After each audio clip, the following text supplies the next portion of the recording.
diet of the Nepalese has not changed for centuries, but for one exception. The potato was introduced about 2 or 3 generations ago. Apart from this, the peasants' diet is extremely monotonous.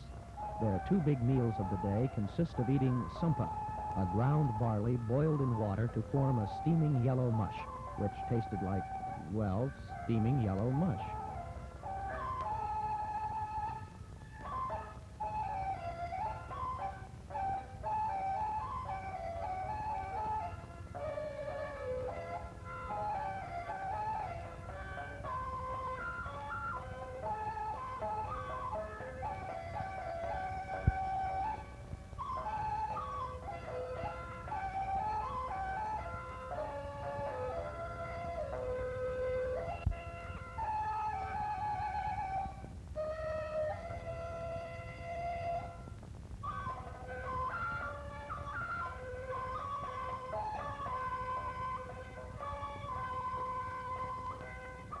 The stumpa is first rolled into a ball, then dunked in a thin broth for added flavor.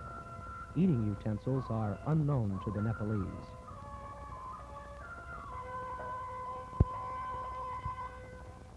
Salt is the only essential food not found in Nepal, and each year great caravans of Nepalese head into Tibet to exchange their wares for salt. Vegetables and fruits are not too common in the Midlands. Beef is virtually non-existent, as Hindu laws do not permit the killing of any animal. Occasionally and inexplicably, a boiled chicken would show up at the evening meal.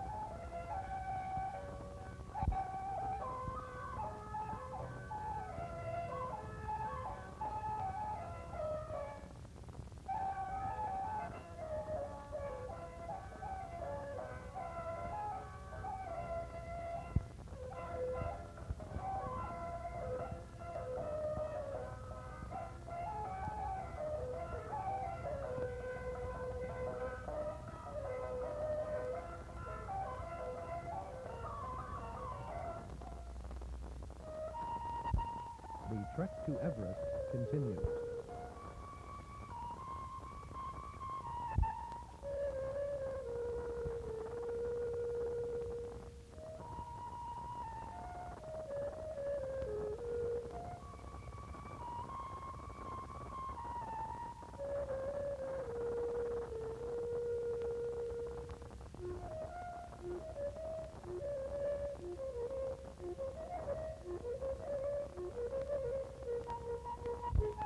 There is a certain inevitableness about life when you're on the approach march. It doesn't matter how you feel, you still have to get up and get going. A few hours delay would hold up 40 people and disrupt the entire march.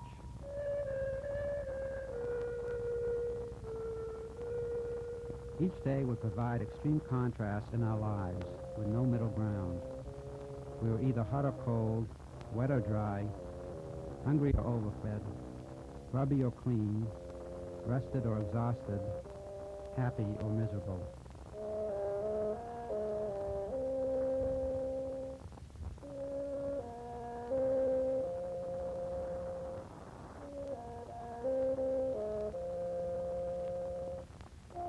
Walking deeper and deeper into the hills to the point of no return, we committed ourselves to the life of 10 centuries ago.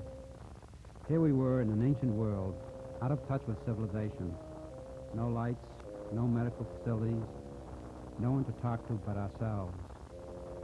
Not only aren't there roads or wagons, but here in the hills, they haven't even discovered the wheel.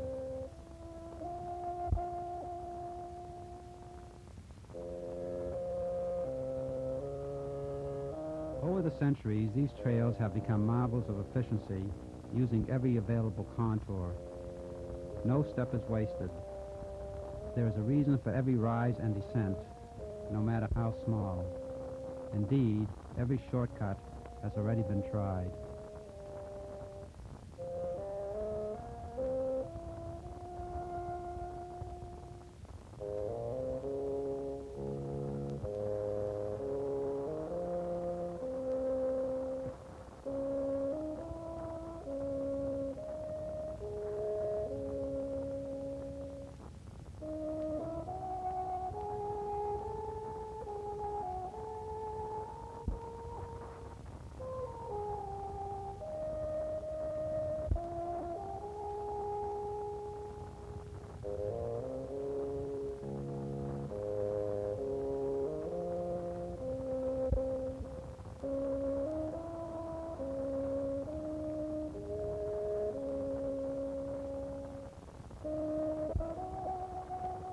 of us were learning something from the character and temperament of the Sherpas, their hardiness in their vigor, their loyalty in their honesty, their cheerfulness, and their freedom from our sophisticated ways.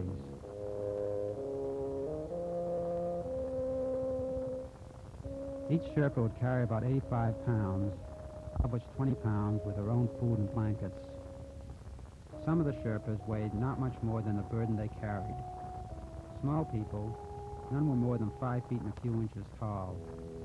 What they earned as load bearers is very little, about 70 cents a day, but what they earned as men cannot be measured.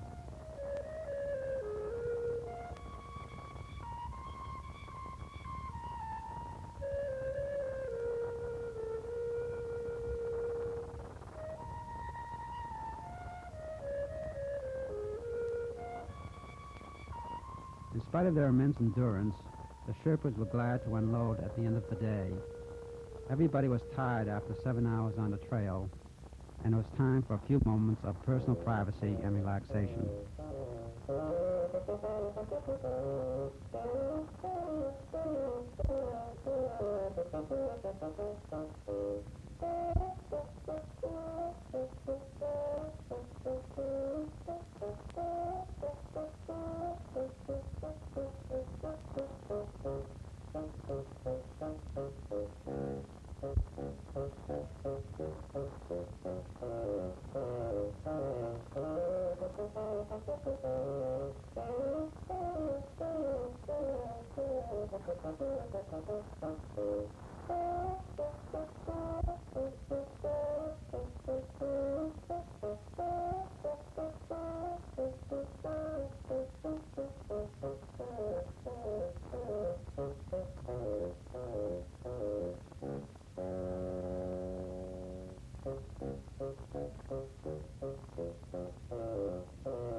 The summer monsoons don't die suddenly.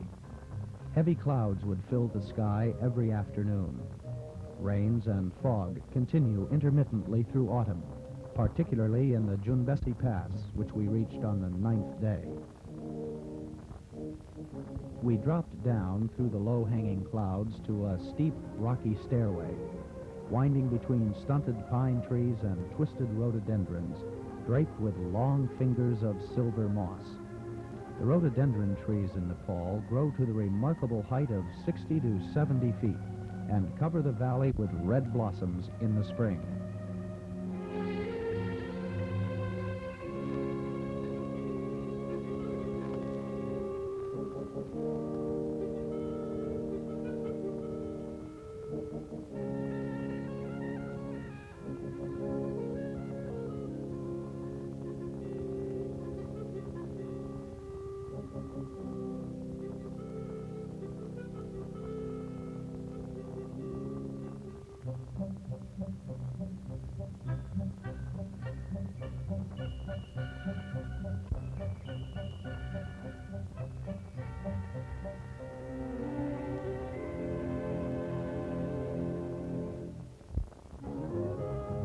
It's been raining for about 4 hours now. Our clothes are wet and the trails became slippery. The Sherpas are not sure-footed in this weather and held up for a while, hoping the rain would stop. But it was no use. We finally decided it was best to continue.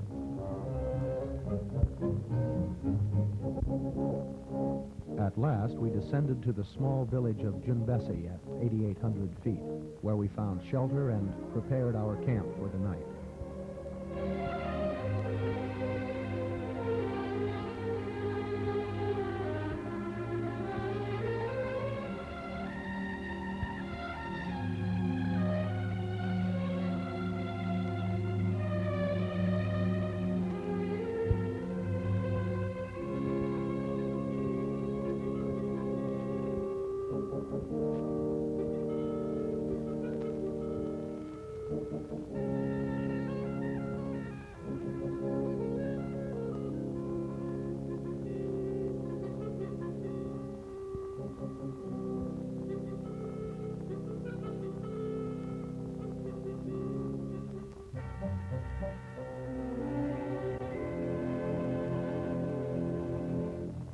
On the 11th day, we turned north, heading up a great river valley.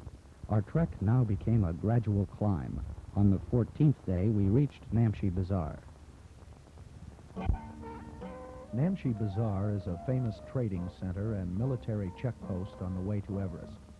It lies at 12,400 feet on the steep side of a natural amphitheater.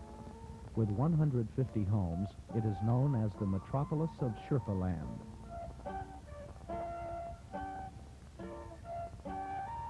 All the Sherpas' homes were crammed into a tight hollow.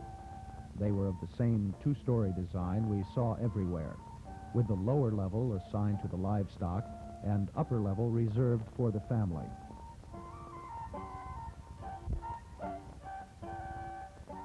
Lamaistic Buddhism is very much a living religion with the Sherpas. On the rooftop, the head Lama checks the prayer flags, an important symbol of his ancient faith.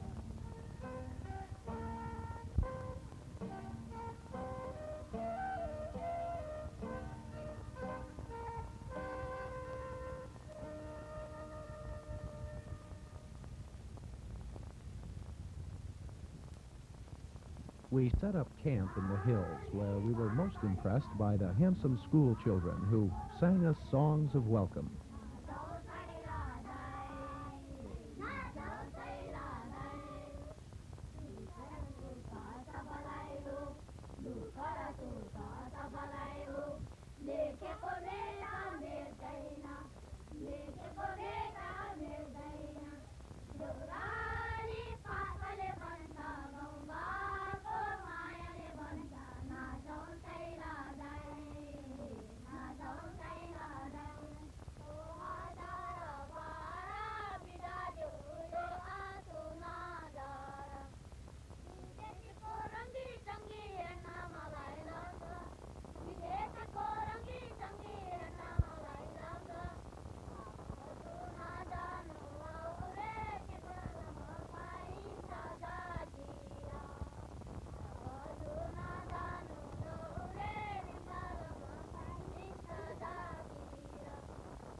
Our day was interrupted by two mail runners who brought Norman some surprising news.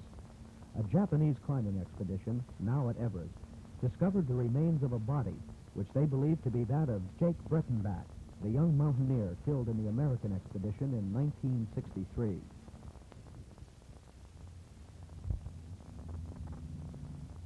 A helicopter was flown into Namche Bazaar by our State Department to pick up Norman. He could make positive identification of Breitenbach's body. Jake was climbing Khumbu Icefall when a huge wall of ice toppled on him, burying him alive. The constant action of the icefall over a 6-year period left nothing but a raw skeleton. But a wristwatch was found at his side. This was a watch that Norman had given him.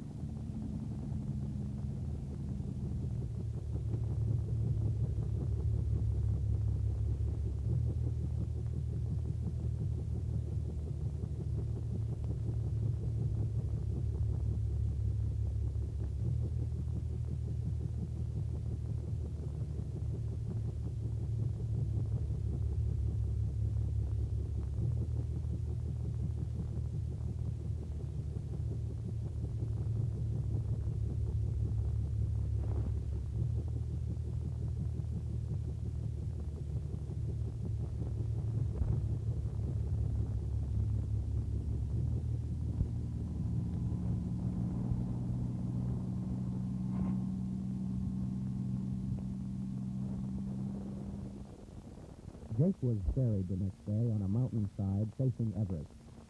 His friends will recognize the epitaph, "Long live the Crow." A few days later, tragedy struck again. 2 Sherpas in the Japanese expedition fell into a crevasse, also in the Khumbu icefall. One of them, the only Nepalese ever to reach the top of Everest, was killed instantly. This one survived, but was critically injured, with several broken bones. Carried from the icefall to our campsite, he is being made comfortable on a porter's back for the long trek down to an airstrip, which is 3 days away. From there, he'll be flown to a hospital in Kathmandu.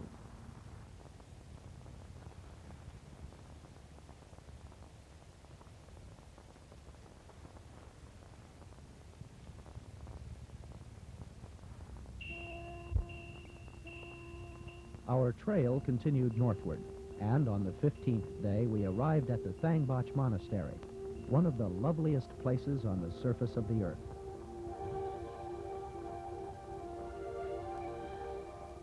The monastery is a renowned center of Lamaistic Buddhism, and the very last outpost before Everest. This is the idyllic mountain area depicted as utopia in the novel Lost Horizons. This is Shangri-La.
Our trek continues, but its complexion changes. After a final stretch of yak pasture land, vegetation began to disappear. We were now in the domain of the fabled abominable snowman. The snowman, or Yeti, is a popular fireside topic with the Sherpas, and Norman led a Yeti expedition in 1958. In spite of its failure, Norman thinks they exist, although no one, at least no one who could be believed, has ever seen a Yeti.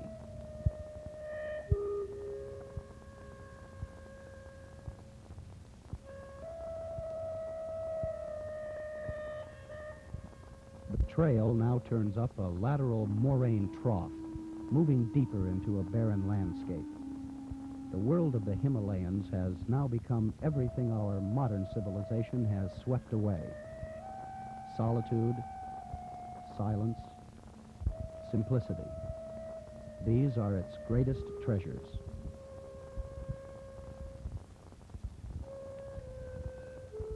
At 16,000 feet, every step, every breath has become an effort as we toiled further toward the greatest wall of nature.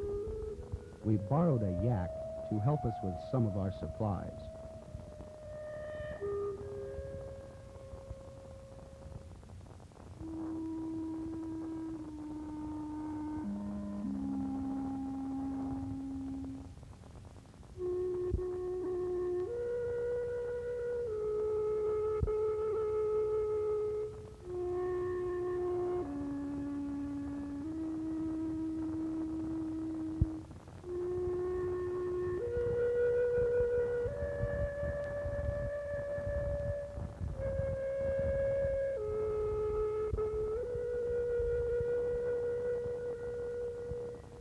The day-to-day reality of grubby, unbathed living, the unchanging diet of potatoes and rice, the pain and sudden headaches from the lack of oxygen, the many hours of being alone among people, made life an unhappy struggle at best.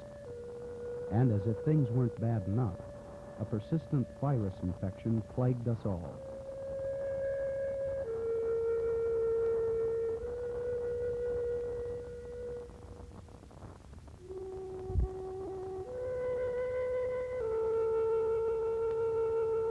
We finally set up our tents at Gorak Shep at 17,000 feet, a desolate sweep of grass and rock.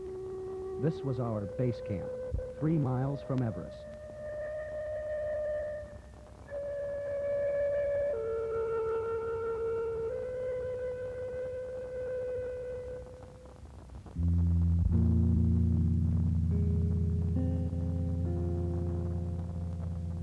When twilight came, we gave our bodies to the cold, cruel monotone of a Himalayan night. About 100 degrees now separated the warmth of the lowlands with the bitter frost of Gorak Shep. We would lay in our sleeping bags for 15 hours and let the confining walls of our tents shelter us from the bleak outside. Not until our Sherpas brought us morning tea did we dare to stir.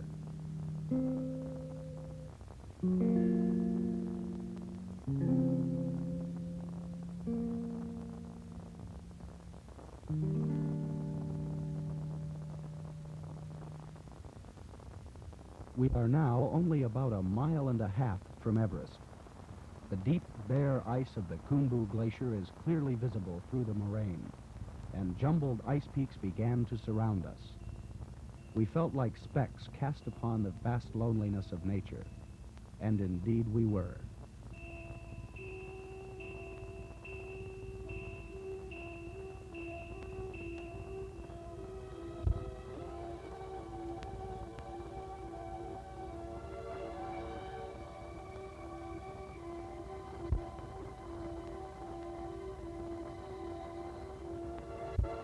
The Khumbu Glacier is an area in limbo between the cultivated land below and the mountains above, on the fringes of both worlds, belonging to neither.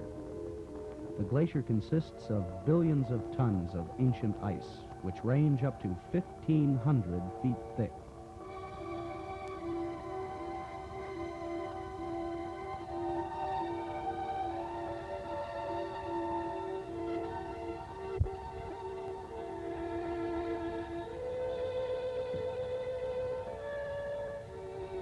These strangely carved pillars of solid ice, known as seracs, were forced up by the pressures of the glacier below. Sculptured in pure white by the wind, they are constantly changing their shape and size. The more formidable seracs were nearly 100 feet high.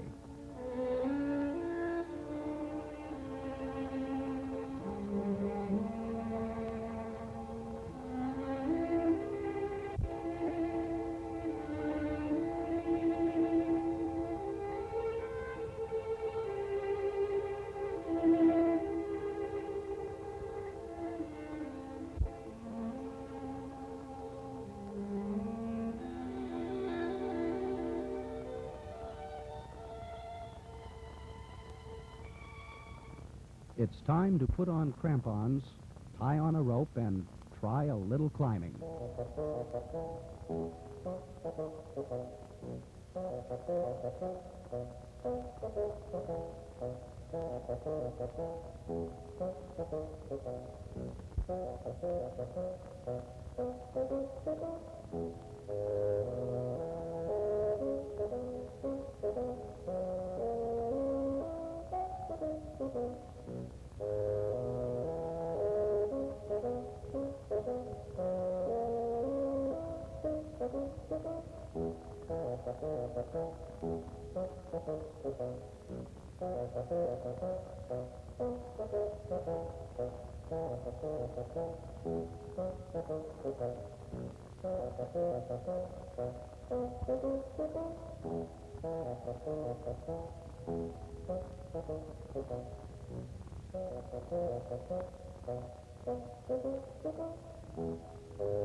This final stretch to Everest was named Phantom Alley by the Swiss expedition in 1952, for indeed it looked like an endless row of white ghosts whose innards contained 1 billion tons of ice, ghosts that slowly move and change their countenance in some awesome way. After 22 days, the goal of the long approach march came into view. Ahead, at 18,000 feet, the base of the Great Mountain, now occupied by a Japanese reconnaissance expedition for a planned assault in the spring of 1970. The Japanese welcomed us with typical gracious hospitality. Norman has an international reputation as a mountaineer, and he was interviewed by a member of the Japanese press who accompanied the expedition. The group leader, Hideki Miyashita, was particularly pleased to meet Norman and talk to him about the various problems in reaching the summit. The conquest of Everest has been an irresistible challenge to scores of nations and hundreds of men, but only 4 expeditions have ever made it. Miyashita hopes to lead the 5th. We spent 2 fascinating hours with the Japanese. They wined and dined us in a manner in which we were no longer accustomed. But most of the conversation was shop talk. How to find a new route to the top.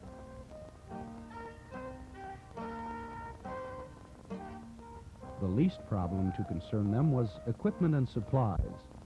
They had the finest there is.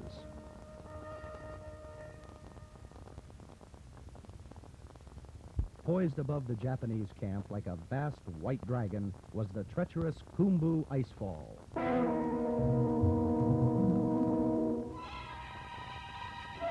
Khumbu is an icy labyrinth 1.5 miles long, a killer of men, perhaps the most dangerous passageway in the world.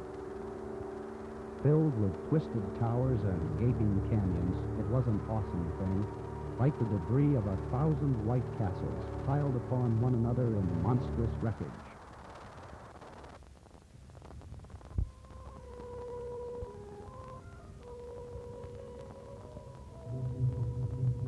Above the ice fall, there is no complications for the eye. Everest rises, not so much as a peak, but as a prodigious mountain mass.